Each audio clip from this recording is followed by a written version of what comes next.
If you'd like an easier way to get to the poll everywhere today, here's the QR code. Very big. You should just be able to point your iPhone, you point your phone app at it and it takes you there. I don't know what happens on an Android if you do that. On an Android, if you point your camera at the QR code, does it take you to the website? Depends if you have the QR code one. You have to have an app. I know on iPhone now it does it natively. iPhone, you just point it at that and it'll take you to the website. Is that it? Yeah, is that the Android phone or is it an iPhone? It's an Android? Okay, so it works. But I'm going to tell you real quick, it has a question and it asks you to say, it asks you, and I couldn't fit all the stuff that you need to answer the question in there. But it says, which of the following, or which of the below groups' actions in the play more represent what we should strive for as individuals or a society? Ismene and Haman, or Antigone and Creon? So you have to pick Ismene as Haman as what we should model ourselves after, or Antigone and Creon. So if you look at Ismene and Haman, Ismene, who is Antigone's sister, she tries to talk Antigone out of her plan, later shares the blame out of love for her sister, and she never dies.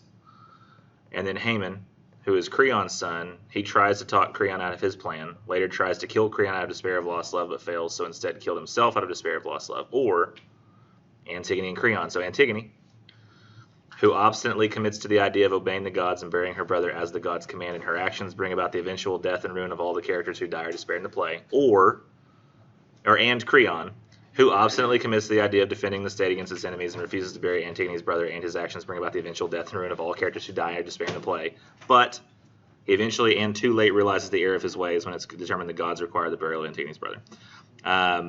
So you're supposed to use that information in deciding which group is preferable for society to model itself after. So you can't pick Antigone or Creon in this case. It's Antigone and Creon, or Ismene and Haman,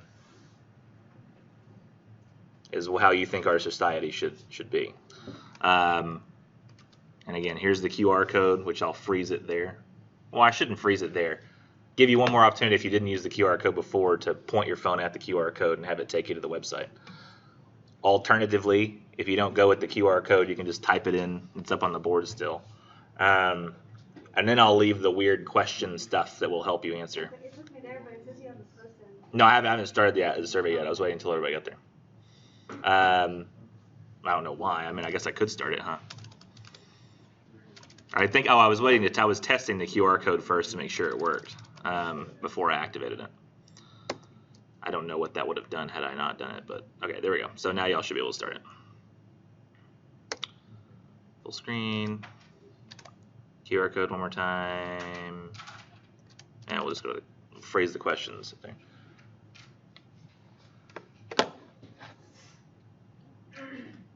And I kind of gave like a little summary of how I'm framing each one of these characters to help you make that decision. Yeah, I froze it, so now I can do the roll.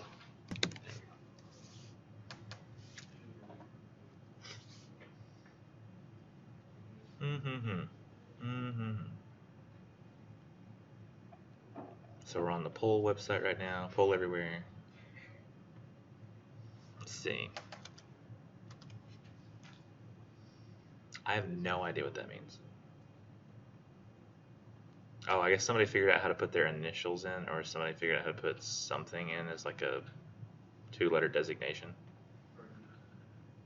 What does it look like? I literally don't think I have anybody in the class with those initials.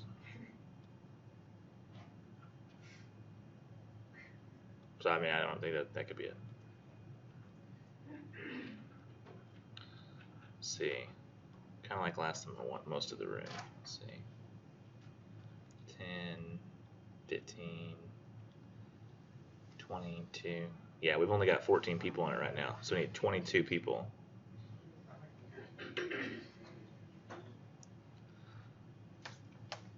For those who need it again,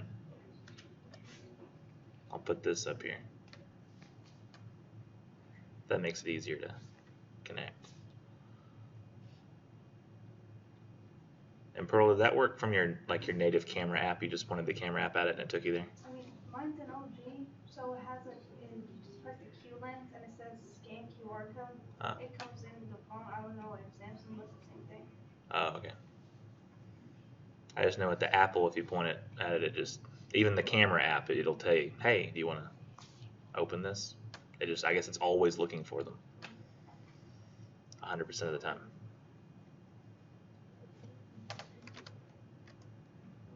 Still only at 15. I know there are 7 people in the room who aren't going here. And it tells me geographically in the room where those people are, so I know if you're doing it or not. I'm kidding, it doesn't do that, but I still want you to feel the pressure. Okay. One more, felt the pressure. Again, here's the circumstances under which you're deciding. Is Ismene and Haman or Antigone and Creon? So you can't just say, oh, well, one of those people, yes, but the other one, no.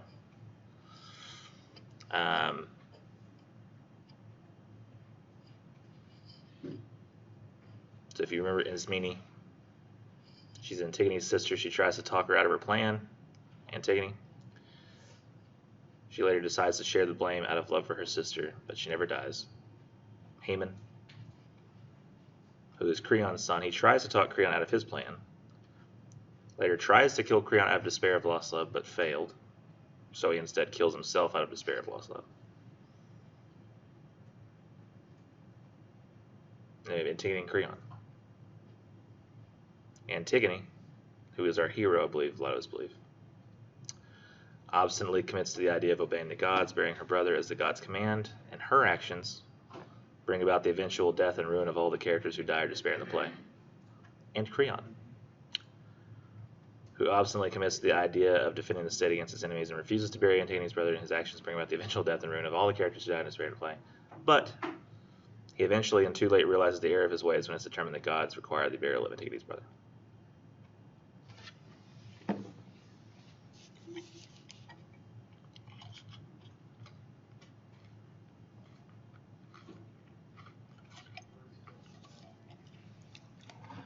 I don't know if this one was presented first, but I have to feel like it was presented second. I feel like Oedipus must have been presented first.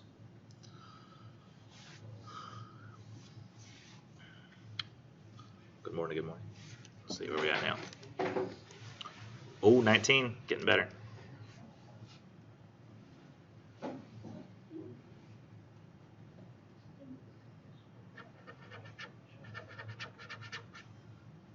I'm giving quite a bit of time too. This is a difficult decision. I feel like picking between Antigone and Creon, not that hard.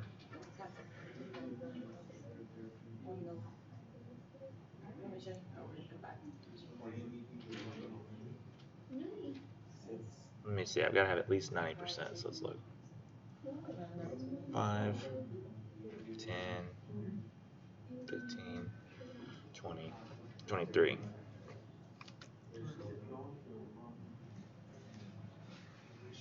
I think I'm going to need 2 more people.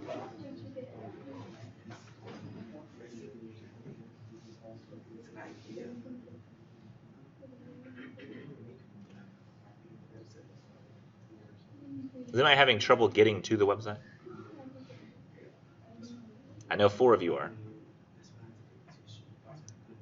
There are circumstances that are causing difficulty. As far as I can tell, every single person has a device. I don't know how people's devices aren't getting to the website. Okay,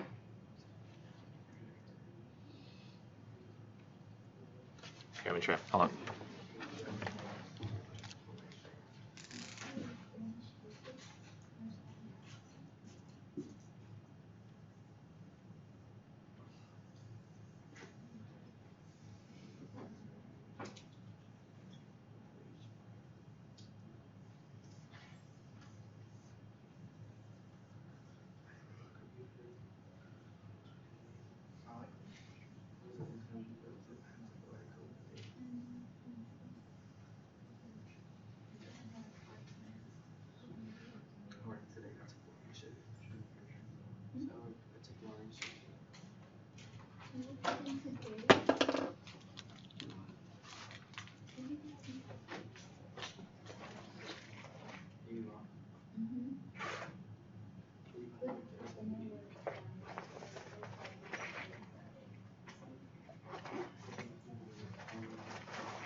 Comically large. That helped one person. We're now up to 20. Still gotta have one more for me to get 90% participation. I tried to help those who might have visual problems but don't want to admit it. So I made it larger. Yes.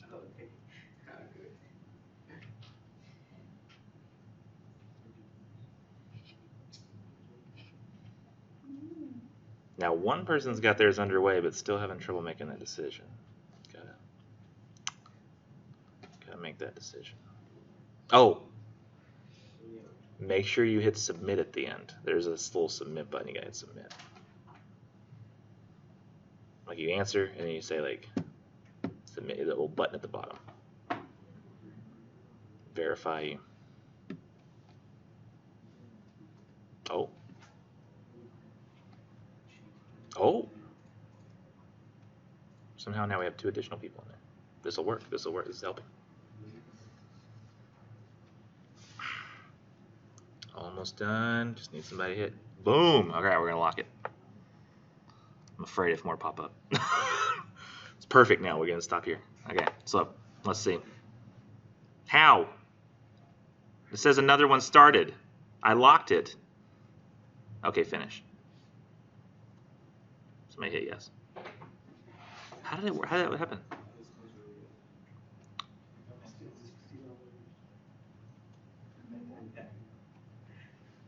Well, I'm gonna go ahead and lock it and move forward. I don't care. We have to move forward. Can't do that forever. That's about what I expected. It's usually how it turns out. In fact, y'all have been kind of my, what do you call it, like, y'all give me like the standard answer I usually get both days, or what I expect to get. So what was Antigone's? The other day, Antigone, y'all picked what, with 80%, about 80% frequently. Usually this day is 50-50. I like to start with this, but we not jump into why it might have happened at all, because we haven't talked about anything else yet. So I believe we covered and we talked about it a little bit, and I asked, oh yeah, this is the class where I put the, hey, why did y'all pick that up on the PollEverywhere as well, right? Because nobody wanted to really talk about it. And I was like, I want people to get a chance to respond, though, so we put that up there. In fact, we might be able to go back and look at the responses. I wonder if I can do that with the other PollEverywhere. Let's do that, not yet. Okay, there's Antigone. Somebody's yelling outside of here. Oh, that's funny. I should have done this. Start with questions. Any of y'all have any observations you want to make about the tragedy? Questions? Questions? Hello? I should have done it the other day. That would have worked perfect. So, I think I covered the Oedipus like history last time, didn't I? Like the history of Oedipus, and like we led all the way up to Polynices and how he's going and bringing war up to the gates of Thebes. killing his own brother just because he wants the throne because it's his turn. Did I mention that Oedipus said to his son Polynices when he shows up, he says like, "I hope you die," or like it was something very similar to that, where like he did not wish him well, and actually seemed like the kids were a curse on the family even further than he was. I always felt bad for Oedipus too, because it's not like he wanted to do any of that stuff. He tried to flee. He ended up just being caught up in the god's will.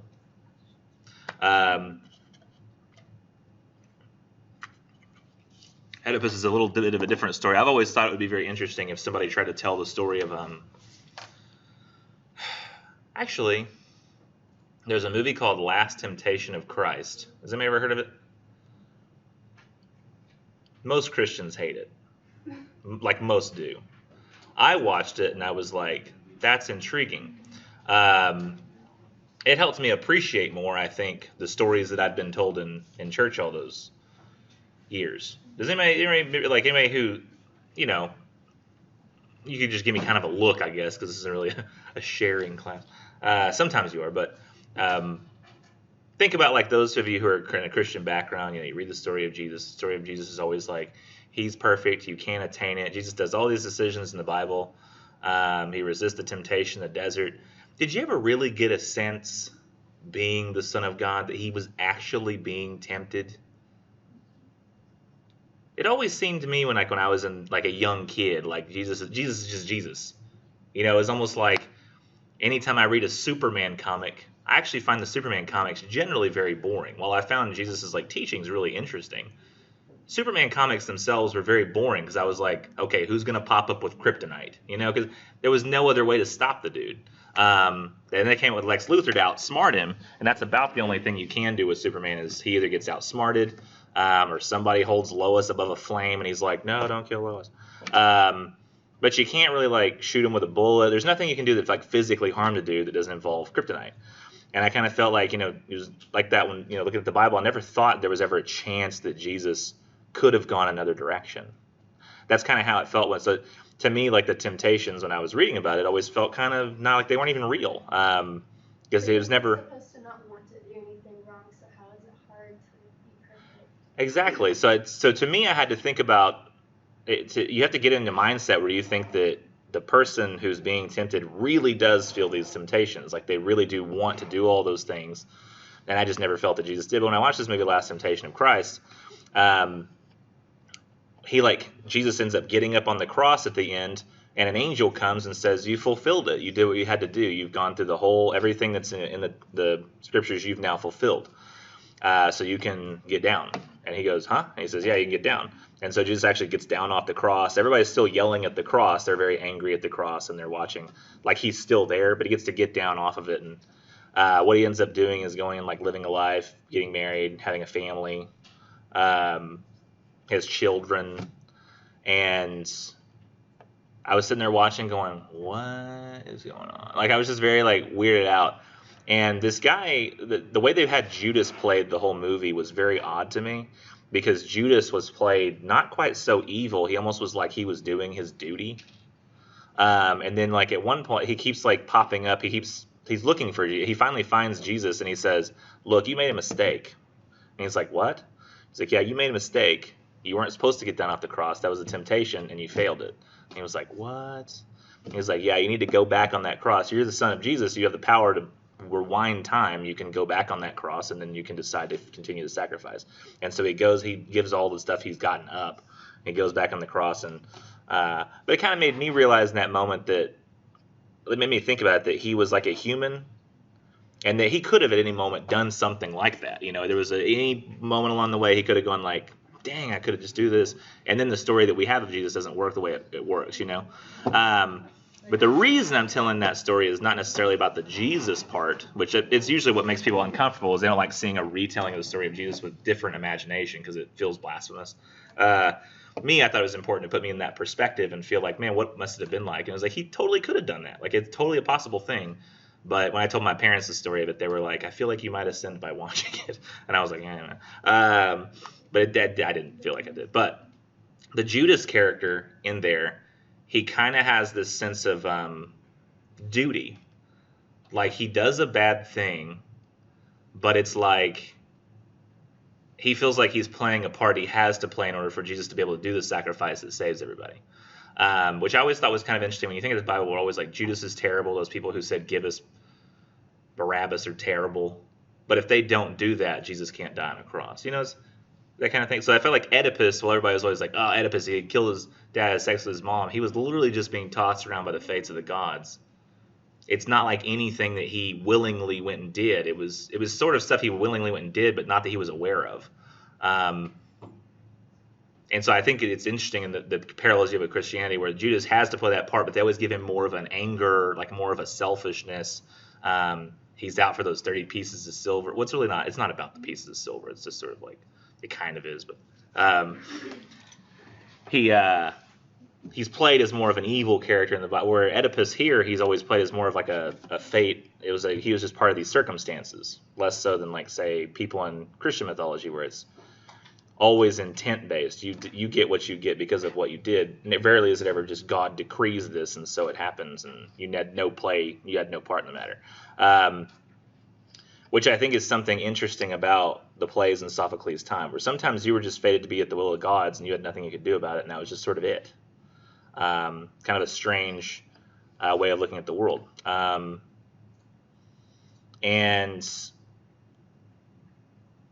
I think the reason that I was going to that is that I wonder if the Antigone had been actually, I could look this up very easily. Sophocles. Yeah, let's see if I can do like Antigone wiki. This is not going to be accurate, so I don't really know 100% for sure. Wait, what did it say? Antigone in general? No, I want the Sophocles play. Written in or before 441 BC. Okay, now what about Oedipus? I think it was produced first.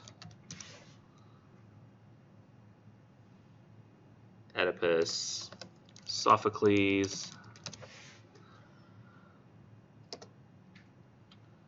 429 BC. So it was put out 12 years before Antigone. And then I know Oedipus at Colonus was produced last, which is the second play that's in the middle. So it kind of makes sense to me that we have Oedipus, who goes through this whole scenario. He sticks to his guns. He never changes his mind. He says, like, and then by the end, he actually sends himself out of the city, stabs his own eyes out because he realizes he's the person who has to leave the city. And he feels, I always thought was kind of strange. I mean, it's like he stabs his own eyes out. Like, I mean, what did he do? I guess what he tried to do was avoid the will of the gods, and he couldn't. But then what if he just said, okay, where's mom? Bring her here and my father so that I might kill him. I feel like that wouldn't have worked out either. I don't know. I've always felt like Oedipus is more like a true tragic character because there seemed to be nothing that he could do. Whereas Creon, I think it was trying to show us that Creon had a way out and he finally took it, but once it was too late, and that's what makes him a tragic character. I do think that's something a little interesting about Antigone and Creon. When asking that question of everybody and getting that 50-50 response, I mean, essentially you're having to decide, are good guys worth it if we also have bad guys? Or are we okay with people who are more or less in the middle trying to talk people out of making courageous decisions all the time? And people are sort of divided on that. And I think that that's, kind of a good thing. I imagine, I don't know if this is accurate. I was going to say, like, would you rather have Republicans and Democrats all the time? Or independents all? I don't know. That's a terrible analogy because independents usually have the same views, just mixed up more. But I think it's important to look at the history of this play to figure out kind of what was going on and why that answer turns out the way it does.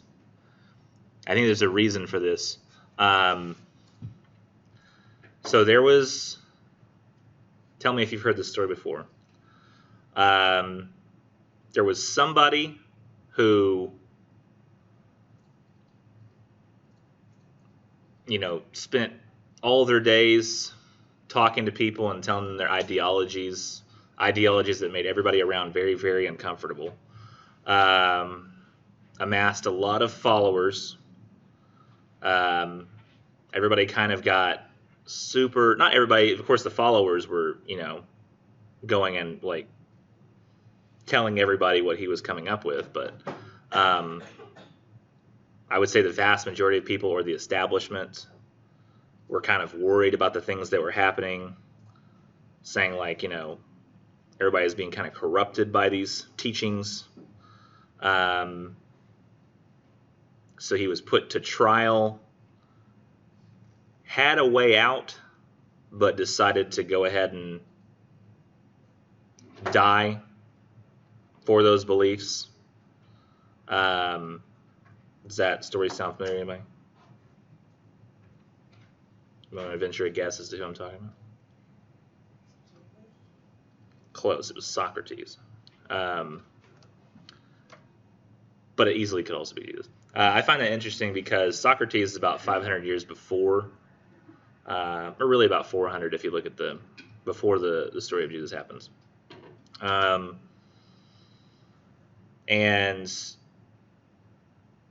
I find that interesting for a number of reasons, because when Sophocles wrote this play, it was in the midst of Socrates and his philosophical teachings kind of taking the area by storm. What was his beliefs? Why were they different from what they wanted? What had been kind of the predominant form of philosophy at the time were these guys named, like, I think it was Plutarch, Diogenes, Protagoras. Protagoras was the main one. That's some weird names back then. Yeah. They had some pretty really interesting names. Yeah. But Protagoras is famous for having this one phrase, what was it? Man is the measure of all things. I think he said, I think there's more to that. It's like, of the things they are, that they are, and of the things they aren't, that they aren't, I think is what he said. But basically the idea was that these philosophers realized that, okay, so let me ask you a question first. Does anybody in here like pineapple on pizza? I really want to see like people who like pineapple on pizza. Okay. Not as many. What's another like food thing people disagree with? You can put pineapple in potato salad. Some people do that. What's a common like food thing people might have all eaten, but like many of us disagree on which is actually good? Or Black-eyed peas, maybe? who actually, like, you got to do a lot to black-eyed peas to make them tasty, don't you? I've never like just. I've never eaten black eyed Oh, does anybody like who doesn't like cilantro and stuff? I hate it. I don't like it. Not me. I mean, I love cilantro and everything. My husband loves it. I can't eat it. I think phones are killing society, guys. I think that phones and social media and not having to interact with people is turning everybody into introverts. I think it's slowly happening. I think that's what's going on. I know a lot of I think I people figured like that out. Frosty and like fries together. Like, Oh yeah, who likes salty sweet, French fries and like ice cream, sweet things? I've never tried it. So Okay, there's really just three people who are expressing opinions. Okay, think of all those things, all right? I don't have time to go to a poll everywhere on pineapple pizza. I'm going to tell you right now, on one of those things, we would have had people raise their hands and be like, I hate that. I love that. And like it would have been like half and half on one of those things, probably. Some people think something about one thing and some people think the opposite. And sometimes people think something is completely and totally disgusting that other people think is delightful.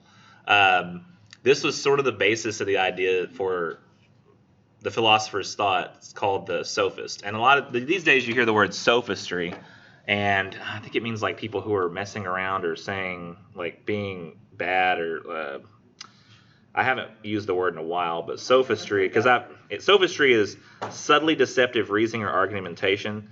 So usually it's somebody who's using logical fallacies to make an argument. So they're saying things that aren't technically true to trick people. It's like the healthcare thing. Have you all heard of the healthcare thing lately? There's some people who want like Medicare for all, or like a single healthcare system, and other people are saying, no, I don't want that. And one of the main arguments from the insurance companies is they're saying, well, they're trying to, with Medicare for All, take away your choice. Because then you don't have the choice of who you're insured by. But the word choice is a form of sophistry in that case. It's a subtle and deceptive reasoning.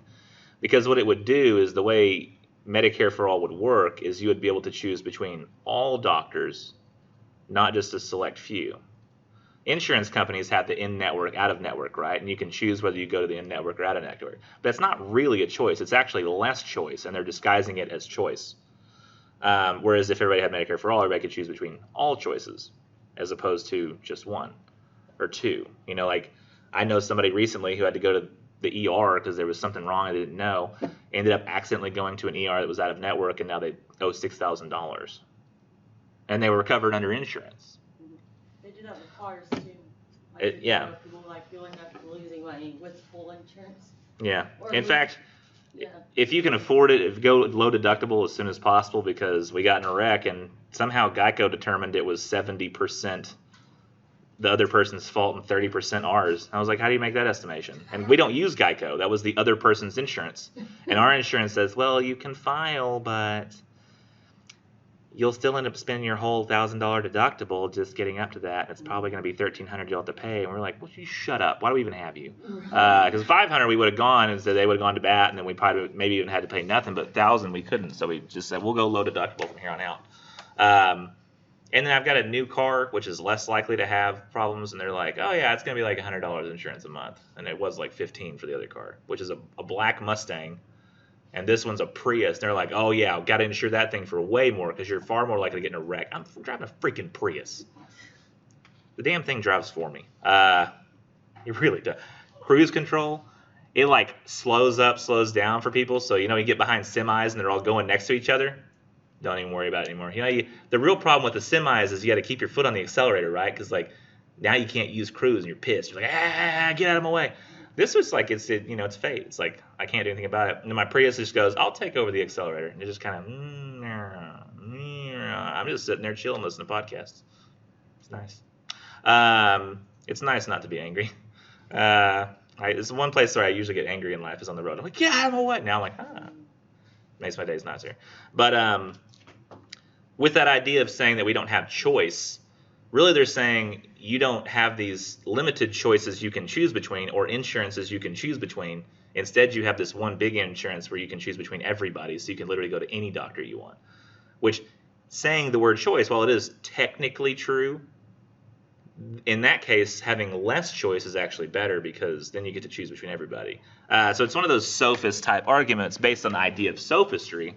However, sophistry is not at all what the actual sophists were like, and a lot of their philosophy ended up having huge ramifications for science later, and I'll talk about that in a minute. But the sophists had the predominant philosophy, and that philosophy basically was that, like we don't agree on pineapple on pizza, some of us don't think the room is cold, some of us don't think the room is warm. Like some of you right now are freezing in this room. Some of you are like, I'm hot as hell. Somebody needs to turn on the air. And this is a common thing. Like we can't even agree on what we're sensing. We can't agree on a single reality. I mean, look at our politics. Like we can't ever agree on this sort of stuff. And so they argued that because we can't come to an agreement on what external reality is, then essentially we can kind of shape reality whatever we need it to be, sort of. Man is the measure of all things, so that we can decide what something is. And they actually believe that through rhetoric, meaning like speech at the time, now it would be like writing included, but you could change what happens in the world. Now what this meant was that the sophists were sought out because they would always look at things from all sides as much as possible. And what the sophists would do is they would actually train people to become politicians. So like they would get paid a lot of money by like the rich parents, like kids and things, and like people who had already been established in society to train their kids in the art of public speaking. Because essentially what they could do is they could, within a span of 5 minutes, argue to one group of people that, this water is hot, and to other people this water is cold. And they realized that through the power of public speaking, you could get people to kind of believe anything. And that if you can change reality based on your ability to speak, then they thought that speaking was one of like the most, incredible powers that existed. I think now that same power is in writing, but still, I think that evolution has built us to be very responsive to personalities and aggressiveness. Personally, I don't know if I've mentioned this before. I'm not a huge fan of. I'm not talking about the entire Republican Party. I think this has only been a recent thing where people now equate the entire Republican Party with Trump. I feel like they're two very separate things. I feel like the Republican. I know a lot of Republicans who are very angry that Trump got elected and they didn't really know what to do. And they're like, I'm not a Democrat. I'm still a Republican. They just don't think he is. So I'm not a huge fan personally of Trump myself. But I will acknowledge some things about Trump. One is that when I see the things that he's written down, like things he's tweeted out, right? I think the guy's a blazing moron. I think the guy's super dumb. When I see things that he's done that are written down in articles, I think he's an idiot. Kind of a criminal. All kinds of just horrible things. Now, when I've watched his rallies on YouTube, because I have gone and watched a few rallies, the dude has a voice that makes you feel like he's your friend. There's something like when he talks, you feel like he cares about me. Like I have no idea what it is, that I know that when I read what he's done and I read like his tweets, that I don't like anything he says. But then when he says it out loud to me, it makes me feel good. Like I have no idea what it is about that. I think it's partly that, and this has actually been proven, that people make decisions on who they vote for based on criteria that have no actual effect on whether they can lead. People vote based on looks. In fact, most of our presidents fit most of these criteria. 6 foot tall, white, family, usually 2 kids or more, pet, and that's usually most of our presidents. Something tells us that we go, if this guy's a family man, of course he can lead a country. Well, I know a lot of people who are family people. I wouldn't want to lead a country. Somehow, like having a dog, it's like, well, he's distracted by a dog, therefore he should lead this country. I don't know. It's very strange to me. But we make decisions on these sorts of criteria. And they've actually gone further in studies where they've found that beyond just those presidential stuff, they've looked at politicians around the country and local elections and like state elections. And they wanted to see like how did women fare in elections and what were the criteria. And they found that almost all the women who were elected met certain criteria. They actually had deeper voices. They did not have that thing where at the end of a sentence you'll raise your voice so that when you're talking you do this, because people actually don't like that.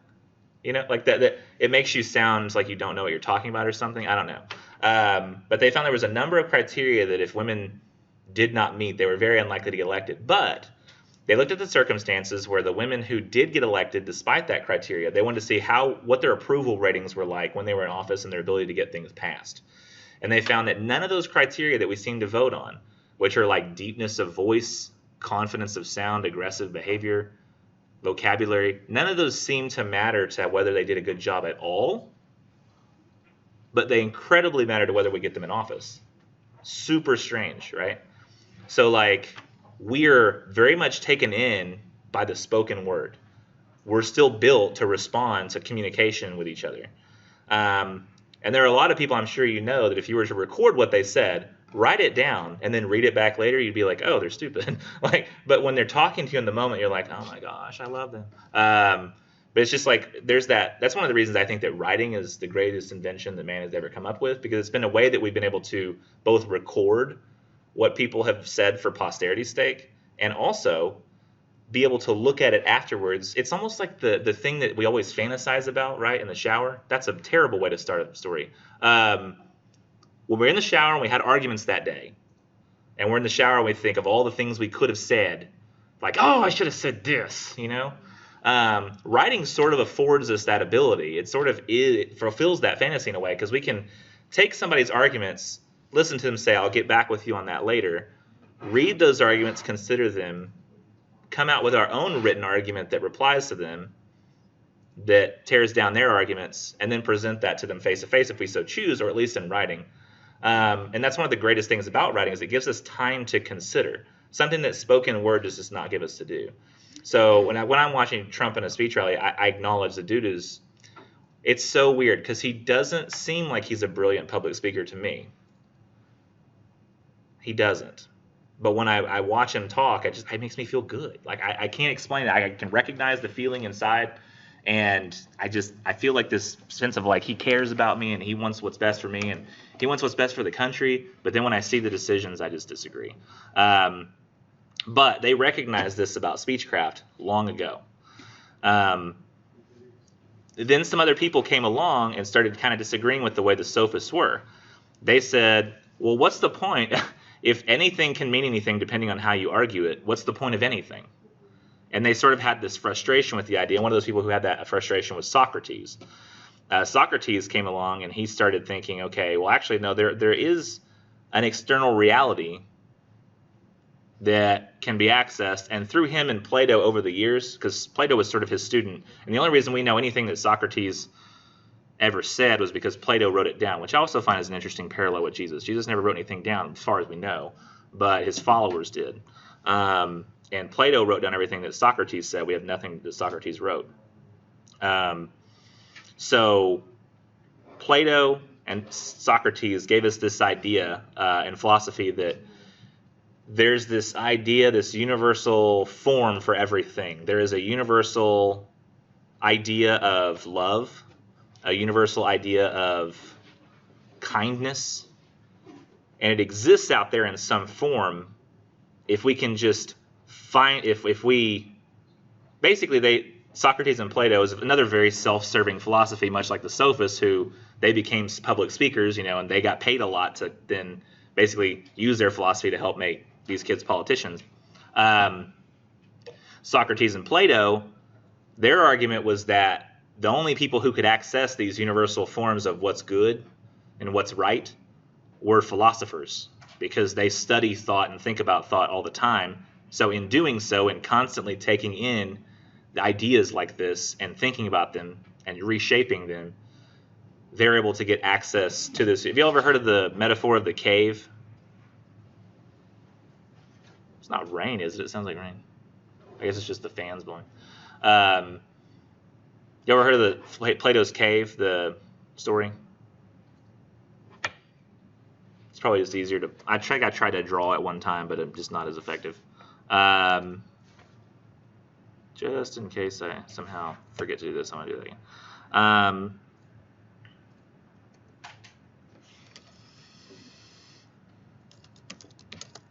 I'm just gonna show you a picture because it's easier. Where's the best picture? Let's do a large one. Large is easier to see and it has better detail. Tools, size, large. They make better wallpapers too. So this is weird, but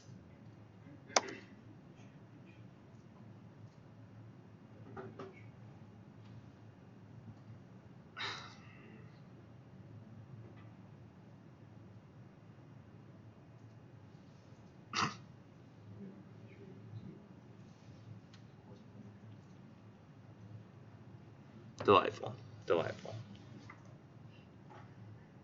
It may have been quicker to draw it. Let's go back.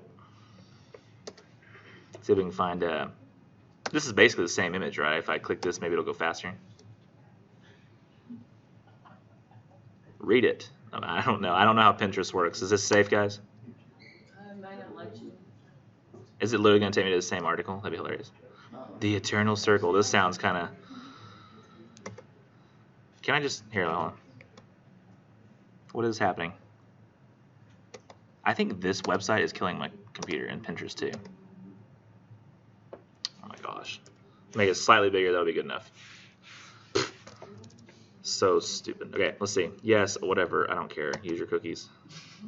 Wait, does that say file site view PDF? Am I not already viewing the PDF? What is this? Anyways, so this right here, philosophers, that Plato came up with this idea of the cave, right? Which I somewhat agree about in some respects. I've found lots of ways to apply this in life. What basically you have to make an assumption about this scenario. They argued that all of humanity are these people sitting here. These people see a combination of daylight and fire that's burning up here that casts shadows from behind. And all these people know of anything in the world are the shadows cast on the wall. The philosopher, or Plato and Socrates, essentially argued that what a philosopher does is they examine thought enough, they look at things, they figure out logically what could be true, and eventually realize that what they're looking at is just shadows.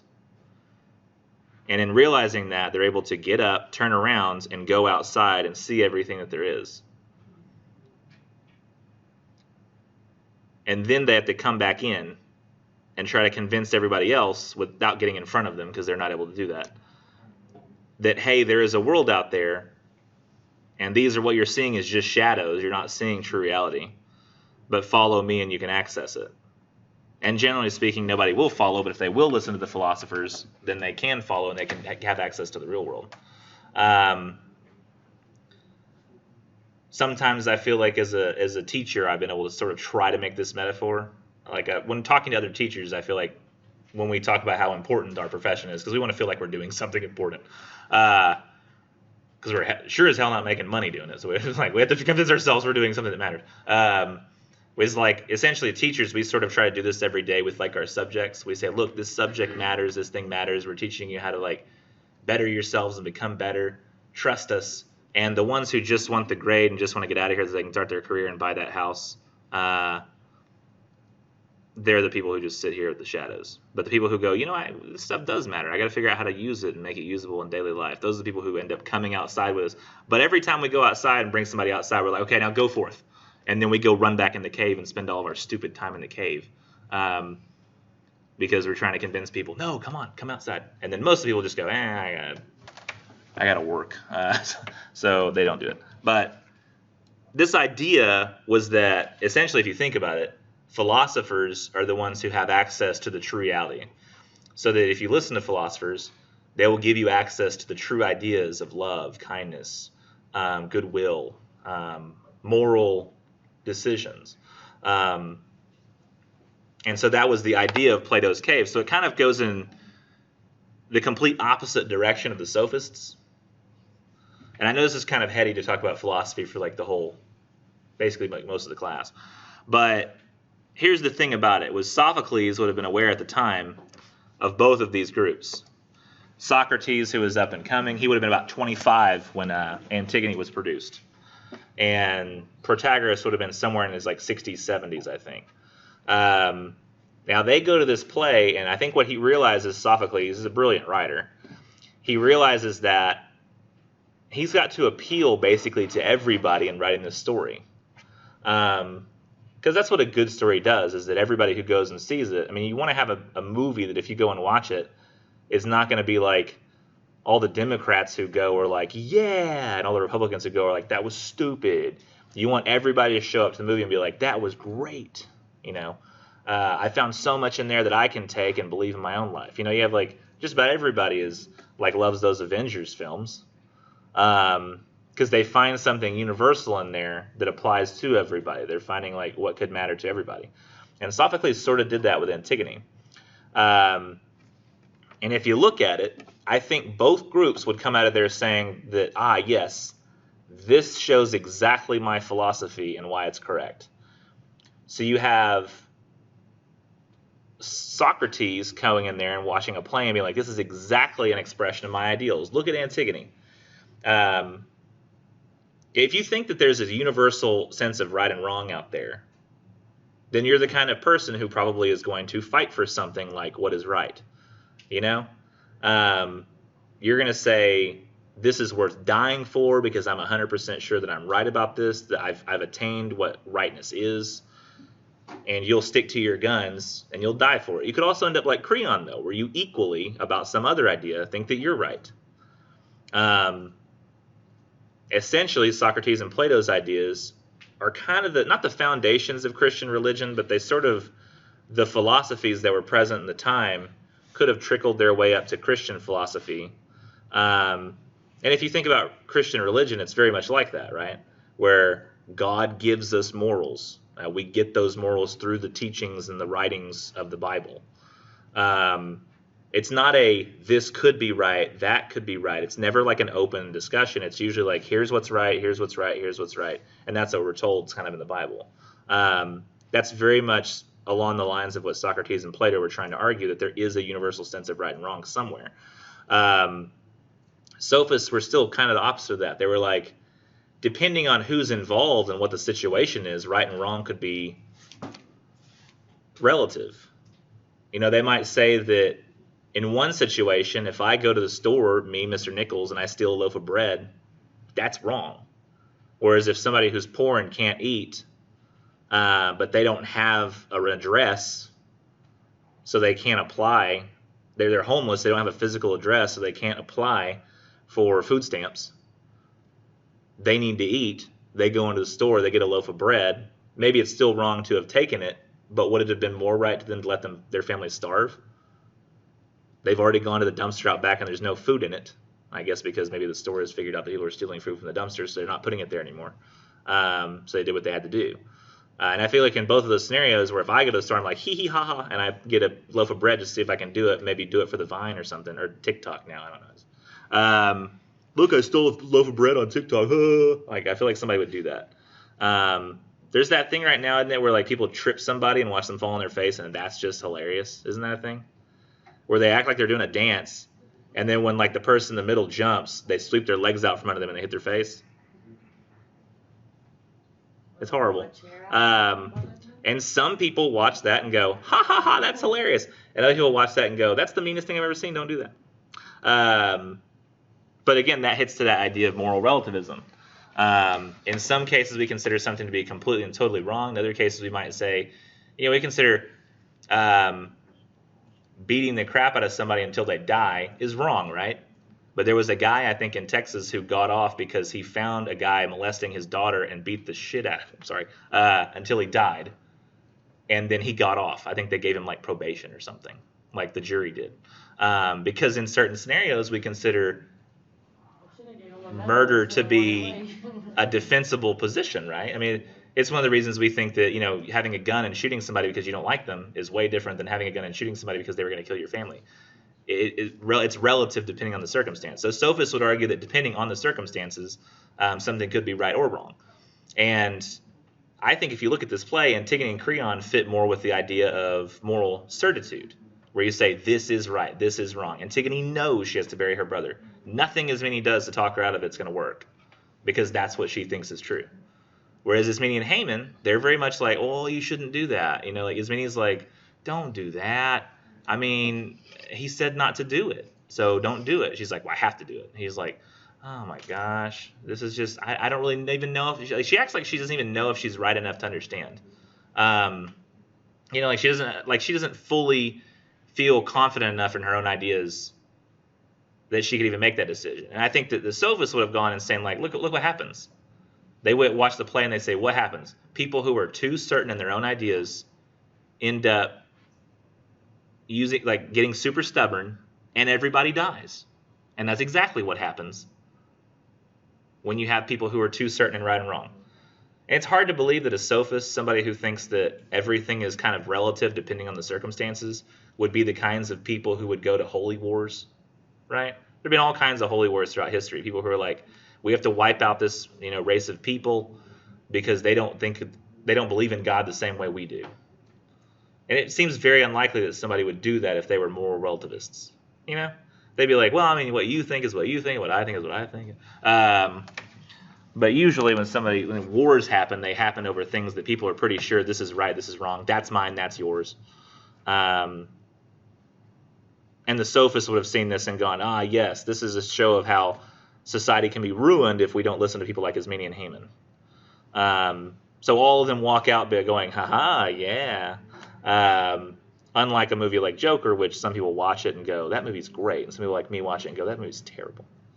Absolutely awful. So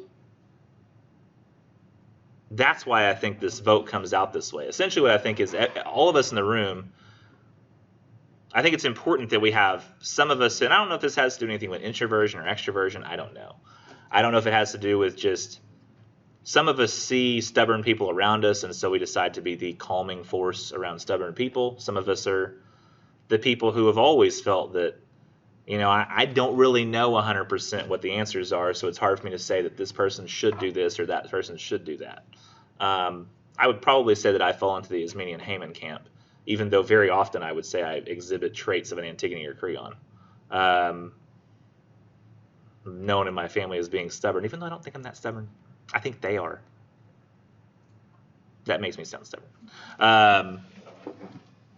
So I think that's why we see a much different view today, is we have a lot of people in the room who are like, yeah, I mean, I'm not 100% sure I'm right all the time. And I see a lot of people who get themselves in trouble thinking they are. So I think that that's problematic. Whereas the rest of us are like, a sense of right and wrong is important to have, and you should always think you're right and be confident. I've always found it very strange, like with politicians. Like,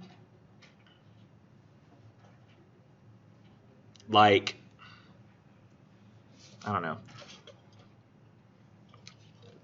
It's like we want people to always have been right their whole lives about everything. Like what we do with, like what happened with Kevin Hart. Remember, there's like things he said about homosexuals like 10, 15 years ago. Over time, he's realized that was wrong, has apologized for it. But then somebody found his old tweets and wanted to bring it back up again. He was like, I've already apologized for this before. And they just wanted him to apologize about it again. He said, if you want to see my apologies, go back and look at my old apologies. They already exist. He was very irritated that he was having to apologize for something again that he already apologized for before. But because people want you to have always been right your whole life about everything. I mean, there are some people like that, some politicians that we have that have basically stuck to their guns for almost their entire career. Like they're not very many, but some are like that. Like Sanders, he marched with Martin Luther King. He almost lost an election for supporting gay marriage. He's always been very sure of his right and wrong throughout. But I think that's unreasonable to expect everybody to be that way. You look at, I think, other people, Democrats in the field. You look at Elizabeth Warren. I think she was Republican 25, 30 years ago. Joe Biden was a segregationalist at one point. He was kind of pro-segregation in the schools, even though he was Obama's vice president. And then you look at Trump. He was a Democrat 10 years before he was president. Not a lot of people even think about that. He was actually very pro-abortion until he realized it became politically advantageous not to be. So everybody flip-flops their beliefs, yet we seem to value this sense in a lot of people of always having been right from birth. But all of us realize the errors in our ways over time, and we change and we flip. I think it's so weird, this dichotomy we have of people wanting people to always be certain, yet also be able to change. It's so strange, this idea that we can change and get better. But you also need to be completely certain. How can you be certain if you're always going to change? It's very strange. Every decision could kind of be for right now. I don't know. I would say, what do you guys think? But I feel like I'm going to get a lot of blank stares.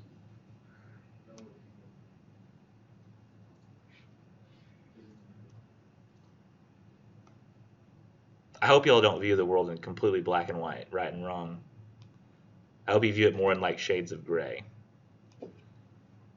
Like I always try to like mention, like in that, what is that video in 1301 I showed, where like the guy talking about how good can go wrong, or like good people can go wrong, right? And at the beginning of that video, he does this whole like metaphor he sets up where he talks about religion, and then he says something like, God didn't do a good job of keeping evil in hell. And I feel like a lot of students who will watch that will go, and like just not listen to anything else he says. Or finding out somebody is an atheist being like, well, I can't listen to anything you say. But those are just qualities of who people are. I mean, they're not an entirety of who they are. And I think, too, there are a lot of things that are just labels. They're not. If you look at a lot of people's beliefs, too, most people believe what they believe because it's what their parents believed. You probably share the political beliefs of your parents in most cases. Or your political beliefs are strictly tied to your job. I heard a teacher one time, I was very shocked by this. A teacher told me that, yeah, when I was a businessman, I was a Republican, but now I'm a teacher, I'm a Democrat.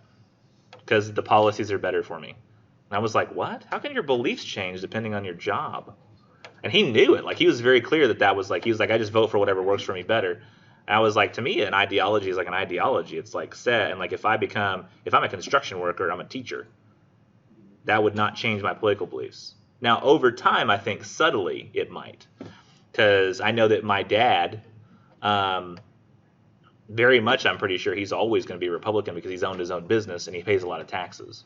He has to save that money and pay it later. And it's very much on his mind, these taxes, and he hates them. And he'll always be that for that reason. I think if he ever was in a position where he was working for an organization where taxes weren't a thing he even had to worry about, it might change his beliefs. Because I have my brother, he works for more of an organization, doesn't have to run his own business, and he's a Democrat. So I really think that they're very much alike. I think my brother and him are like the same, but they end up with different beliefs kind of because of the career they decided to go into. Even though my dad, raised all of us. Very interesting stuff. Sometimes too, like we can be swayed by just a situation. It depends on how important something is to us. Sometimes we can have one issue that will completely turn our political beliefs because we know that like pro-choice, pro-life is associated with Republican or Democrat. We'll become so entrenched in that one idea, we'll convince ourselves we believe the other things. Like the other like tenets of that belief. Is very strange to me. Thank you, all you Ismeni and Hamans and Antigones and Creons for silently voting for me today. That was very helpful. I'll let you guys go. I feel like I've been talking for philosophy, and that can be a lot to handle. So even though it's a little early, I feel like I'm going to let y'all out because that's a lot to put up with, philosophy talk for that long. Literally just talking about abstract concepts and ideas and history behind them, like that can be a lot.